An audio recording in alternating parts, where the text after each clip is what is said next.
नमस्कार। नमस्कार साथियों, एक बार मैं आपके सामने फिर हाजिर हूँ। प्रश्नावली 5.2। पिछले वीडियो में हमने देखा था कि हमने वहां पे 3 क्वेश्चन किए थे पाई चार्ट से संबंधित और दंडारेख से संबंधित, ऐसा कुछ कर चुके हैं अपने। तो आज हम इसका करने जा रहे हैं क्वेश्चन नंबर 4। तो चौथा क्वेश्चन क्या कहता है, सेल एंड पाई चार्ट में एक विद्यार्थी द्वारा 5 सब्जेक्ट हैं, उसमें लिए गए अंकों के आधार पर एक पाई चार्ट बनाया गया है, लेकिन टोटल अंक जो है वो कितने हैं, 540 अंक है। तो उसके आधार पर 5 के नीचे 3 क्वेश्चन दे रखे हैं, उनके अपने को आंसर देने हैं। तो देखो, गणित के लिए 90 डिग्री का त्रिज्यखंड दिया गया है, सामान्य अध्ययन यानी सामाजिक विज्ञान के लिए 65 डिग्री का, उसके बाद विज्ञान के लिए 80 डिग्री का त्रिज्यखंड दिया गया है, हिंदी के लिए 70 डिग्री और अंग्रेजी के लिए 55 डिग्री, यानी एक ही पाई चार्ट दिया गया है। इसको अपने अब अंकों में डिवाइडेशन कैसे करेंगे, तो ये 3 क्वेश्चन है। तो सबसे पहले इस पाई चार्ट को टेबल में यानी सारणी में कैसे लेके आएंगे, पहले सब्जेक्ट लिखेंगे 500 और उसके दिए हुए कोण लिखेंगे। अब अपने को पता है कि एक पाई चार्ट के अंदर जो टोटल कोण होता है वो 360 डिग्री होता है। तो गणित का भाग कितना है, सामाजिक अध्ययन का भाग कितना है, विज्ञान का भाग कितना है, हिंदी का और अंग्रेजी का भाग कितना है। तो हम क्या करेंगे, यानी टोटल में से उस भाग को निकालेंगे। तो सबसे पहले देखा मैंने कि टोटल 360 होता है, तो 90/360 कर दिया, यानी टोटल का उसका भाग आ जाएगा कितना, यानी 1/4। 90/360 कर दिया। उसी प्रकार 65 डिग्री का कितना भाग बचा 360 में से, उसको कितना मिला, तो 65/360 जब मैंने किया तो इसको कट किया मैंने 5 के टेबल से, तो 13/72। इसी प्रकार विज्ञान विज्ञान को कितना भाग मिला पूरे में से, संपूर्ण में से देखना है अपने को, तो 80/360 इसको कट किया मैंने 4 के टेबल से और पहले 10 के टेबल से, तो 2/9 यानी 2/9। उसके बाद हिंदी का मैंने भाग देखा टोटल में से, तो 70 डिग्री है, तो 70 डिग्री 360 में से कौन सा भाग बढ़ेगा, तो 70/360 यानी 7/36। इसी प्रकार अंग्रेजी 55 डिग्री अपने को दे रखा, टोटल में से भाग ज्ञात करना है 360 में से, तो 55/360 यानी 11/72। अब आपने क्या करना है, जो 540 अंक टोटल उसने प्राप्त किए हैं बच्चे ने, उसको सब्जेक्ट वाइज डिवाइडेशन करना है।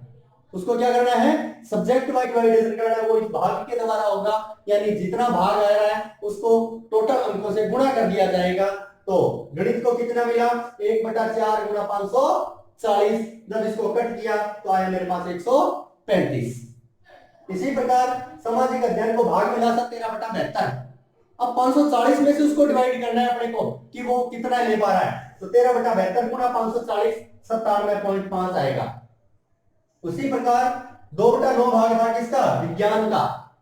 अब इसको 540 से गुणा करेंगे, तो गुणा किया तो कट किया 9 के टेबल से, 60 गुणे 120 यानी 120 अंक प्राप्त हुए उसको, कितने, विज्ञान में 540 में। अब हिंदी में भाग था उसका 7/36, उसको 540 से गुणा कर दिया गया, तो 15 7 105 अंक मिले उसको, किसमें, हिंदी में। इसी प्रकार अंग्रेजी में देखा आपने 11/72 इसका भाग था टोटल में से, तो अब टोटल अंकों में से निकालेंगे उसका कितना भाग मिलता है, तो गुणा करेंगे 11/72 गुणा 540, उसको कट किया तो आंसर आया अपना 82.5 अंक। ठीक है, तो ये तो प्रत्येक अंक आपने निकाल लिया, 540 में से किस किस सब्जेक्ट को कितने कितने अंक मिले। अब अपने आंसर देते हैं। किस विषय में उस विद्यार्थी ने 105 अंक प्राप्त किए, आप टेबल में से देख के अच्छे से बता सकते हो कि कौन से में किए 105 अंक किए, बड़े कौन सा सब्जेक्ट है, हिंदी। तो इस क्वेश्चन का जो आंसर आएगा वो क्या आएगा, हिंदी। ठीक है। अब दूसरा, इस विद्यार्थी ने गणित में हिंदी से कितने अधिक अंक प्राप्त किए, गणित में अंक, तो गणित में तो अपने को पता है 135 अंक प्राप्त किए हैं, किससे, हिंदी से बात कर रहा है वो, तो हिंदी में कितने किए उसने, 105 अंक। अधिक प्राप्त किए हैं तो घटा देंगे, कितना अंक आता है, 30 अंक। तो इसका मतलब गणित में उसने हिंदी से कितने अंक प्राप्त किए, अधिक है 30 अंक। आ गया इसका आंसर दूसरा। उसके बाद तीसरा, जांच कीजिए कि क्या सामाजिक अध्ययन और हिंदी में प्राप्त किए गए अंकों का योग, योग कर लेते हैं। सामाजिक विज्ञान और हिंदी, ये सामाजिक विज्ञान पढ़ा और ये हिंदी पढ़ा, इन दोनों अंकों को जोड़ लेते हैं, 97.5 और 105.0 यानी 202.5 अंक बढ़ गए दोनों के। उसके बाद विज्ञान और हिंदी में प्राप्त किए गए अंकों का योग करो, विज्ञान और हिंदी इन दोनों अंकों का योग 120 और 105 कितना आ गया 135, सॉरी 235, कितना आ गया 235 से अधिक है। क्या ये वाला अधिक है इससे? नहीं, तो इसका आंसर आ जाएगा नहीं। ठीक है, तो ये था हमारा क्वेश्चन नंबर 4। अब हम करते हैं क्वेश्चन नंबर 5।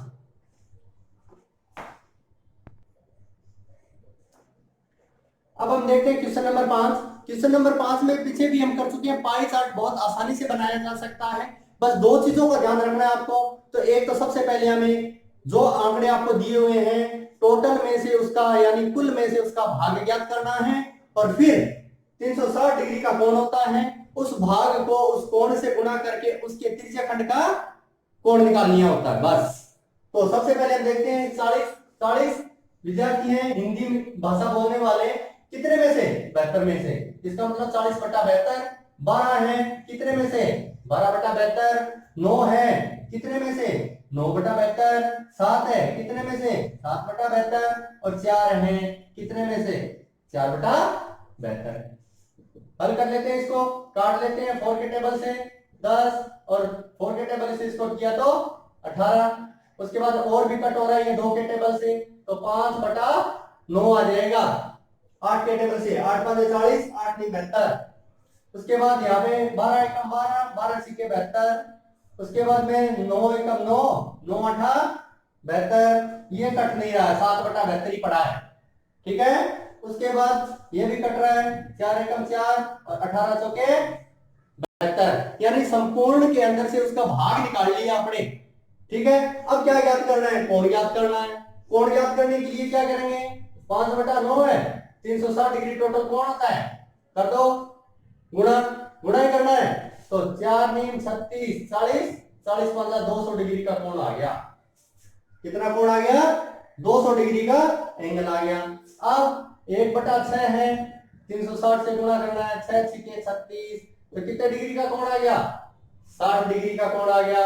अब उसके बाद 1/8 है, 360 से गुणा करना है, तो 8 चौके 32, बच गया 2 और 4, 8 5 40, तो 45 डिग्री का कोण आ गया। इसी प्रकार 7/72 है, इसको क्या करेंगे? 360 से गुणा करेंगे, तो 36 से कट रहा है, 36 एकम 36, 36 दाई 360, 36 दूनी 72, फिर 2 के पहाड़े से कट रहा है, 2 5 10, ये 5 आ गया, ये 7 है, गुणा कर दो। तो तमिल भाषा वाले विद्यार्थियों को कितना डिग्री का कोण मिला? 35। अब 1/18 गुणा 360, 18 दूनी 36, तो कितने डिग्री का कोण आ गया? 20 डिग्री का। तो ये हमारे पास पाई चार्ट के लिए एंगल्स आ गए। सबसे पहले भाग ज्ञात करेंगे, उसके बाद टोटल जो कोण होते हैं 360 उससे गुणा करके उस भाग को हम उस त्रिज्या खंड का कोण निकाल लेते हैं। अब बढ़ाएंगे, तो यहां से शुरू हो जाते हैं। सबसे पहले 20 डिग्री का कोण, तो एक त्रिज्या खींच लीजिएगा सबसे पहले, ये लो। ठीक है, कोई भी त्रिज्या लेकर के एक वृत्त बना लेना, उसके बाद एक छोटी सी त्रिज्या। अब 20 डिग्री का कोण बनाना है, तो यहाँ पर रखेंगे डी को और 20 डिग्री का कोण बना लेंगे। बना लिया तो लिख दो यहाँ, ये 20 डिग्री का कोण आ गया। और कौन सी भाषा? यहाँ पे 20 डिग्री लिख देना और यहाँ लिख देना बंगाली भाषा। कौन सी भाषा आ गई? बंगाली। अब 35 डिग्री का कोण तमिल के लिए, तो यहाँ डी रखो। डी रखने के बाद 35 डिग्री का कोण बनाना है, तो ये 30 और 5 है 35। ठीक है, तो अब 35 डिग्री का कोण बनाओगे। कोण यहां से नहीं बनाना, दोबारा आगे की त्रिज्या से बनाना है। ठीक है, तो 35 डिग्री कौन सी भाषा? तमिल भाषा। उसके बाद मराठी के लिए 45 डिग्री यहां से बनाना है, यहां रखेंगे डी को और 45 डिग्री का कोण बनाओ। 30 40 और 5 है 45। तो इस 45 को क्या करेंगे? इसे मिला देंगे। अब ये 45 यहां लिख दो। और कौन सी भाषा है? मराठी। कौन सी है? मराठी। अब अंग्रेजी को कितने डिग्री का कोण मिल रहा है? 60 डिग्री का, तो यही रखेंगे वापस, ये लो, और 60 डिग्री का कोण बढ़ा दो 50 और ये आ गया अपना 60। तो इस 60 डिग्री को इससे मिला दो। ठीक है, ये 60 डिग्री आ गया। और कौन सी भाषा है? अंग्रेजी। अब पीछे कौन सा बचा? 200 डिग्री, तो ये एक ही बचा, ये ऑटोमेटिक 200 डिग्री का बन जाएगा। और कौन सी भाषा? हिंदी।